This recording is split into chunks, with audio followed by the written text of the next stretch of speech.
natin dito. Tapos para po sa kanyang liig, 2-finger bubble. Tapos para naman po sa kanyang paa. Good morning mga kabalons, mga idol. Panibagong araw, panibagong video po tayo. At mga idol, ako ay gagawa ng isang simple ng paggawa ng isang balloon dog. So gagamit po tayo mga idol ng isang 260Q chrome balloons at ito ay champagne color mga idol. So muli nyo ako samahan mga idol, mga kabalons, at pwede nyo rin itong gawin mga idol pag tayo ay nasa ating mga bahay. At ito po ay napakagandang banding po sa ating mga anak. So at para matuto din sila mga idol gumawa ng iba-ibang klaseng animal na balloon design gamit ang 260Q na long balloon. So samahan nyo mga idol at sana ay inyo po itong magustuhan at inyo rin masundan. Ang una mga idol is i-stress lang po natin. Tapos i-inflate po natin mga idol.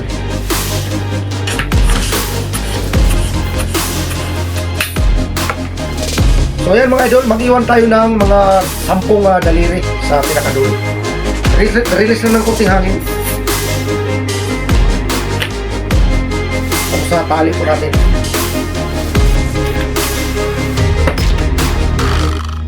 So ito po siya mga idol. So ano po natin para malambot. Press lang po natin. So una mga idol is gagawin po natin yung kanyang pinaka head part. So gagawa po tayo ng 4-finger bubble. Ikot lang po mga idol. Tapos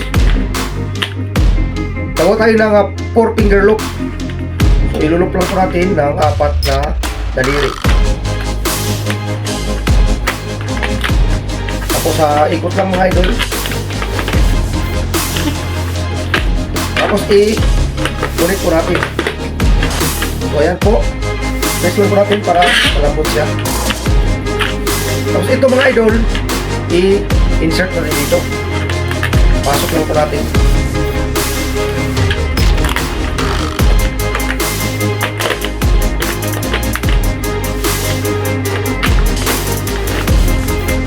Ito na po yung kanyang pinaka-ulo mga idol ng ating balloon dog. So press lang po natin ang balloon. So para po sa kanyang liig, 2-finger bubble. Tapos para naman po sa kanyang paa, 3-finger bubble. So ikot lang na ikot mga idol. Tapos sa 2 bilog para po sa kanyang pinaka daliri sa paa. So 2. So kailangan po natin na same size. Press tapos sa 3-finger po para sa kabilang paa.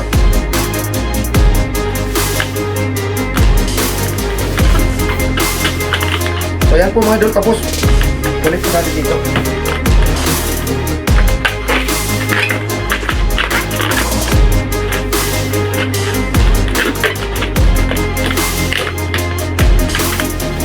So next mga idol, para po sa kanyang katawan. So 3-finger bubble.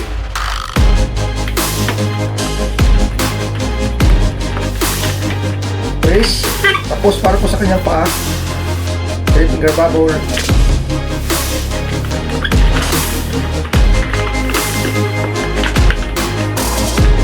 Tapos 2 bilog.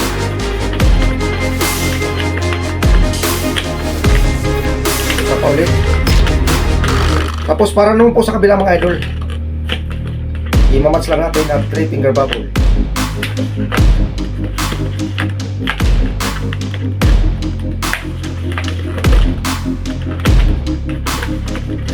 Tapos i-ulit po natin mga idol.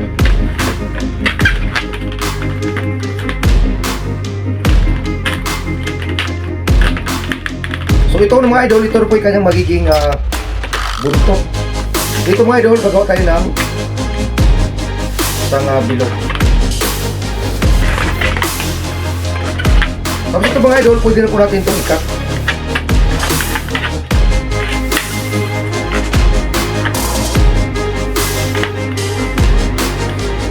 tali lang natin dito sa dulo.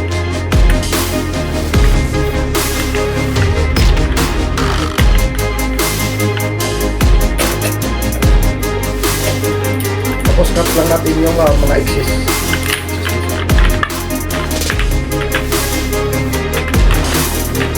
Ilipas ko lang mga idol. So, ganito lang mga idol, mga kabalons. Pagawa ng isang dog balloons. So yan po siya mga kabalons, mga idol. Yung ating dog balloon. So gagawa ulit ako mga idol ng isa namang klaseng design. So isa pa rin itong dog. So let's start. 3 finger bubble.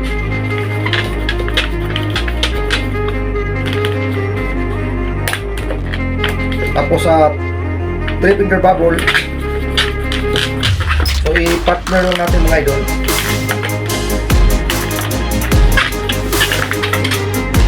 Connect na natin dito.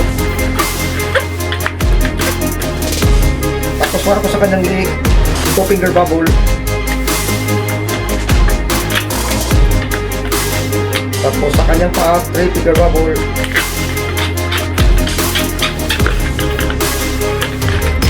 Tapos ano lang natin, i-match.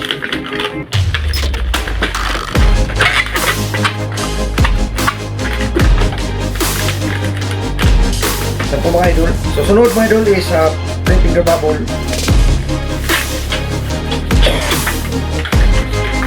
Tapos ganoon din sa likuran yung kanyang magiging paa. Mamatch lang po natin sa paa sa unahan. Tapos 3 finger bubble.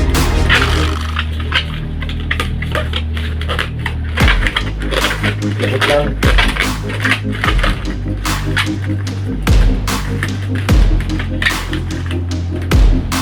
So ito mga idol, ito yung kanyang magiging buntot sa likuran. So cut lang natin.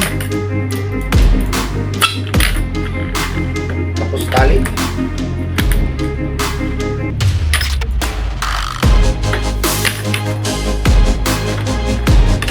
So ito na mga idol yung ating balloon dog. So ayan po mga idol yung ating ginawang dalawang klaseng hugis aso na gawa sa 260Q na long balloon. So sana mga idol ay inyo po itong nagustuhan at inyo rin po nasundan, no, para makagawa tayo ng ating sariling balloon dog. So napaka dali lang itong gawin mga idol at napakaganda po pag banding sa mga bata pag tayo ay nasa ating bahay. So thank you for watching mga idol at isang magandang umaga po sa lahat and advance Merry Christmas po.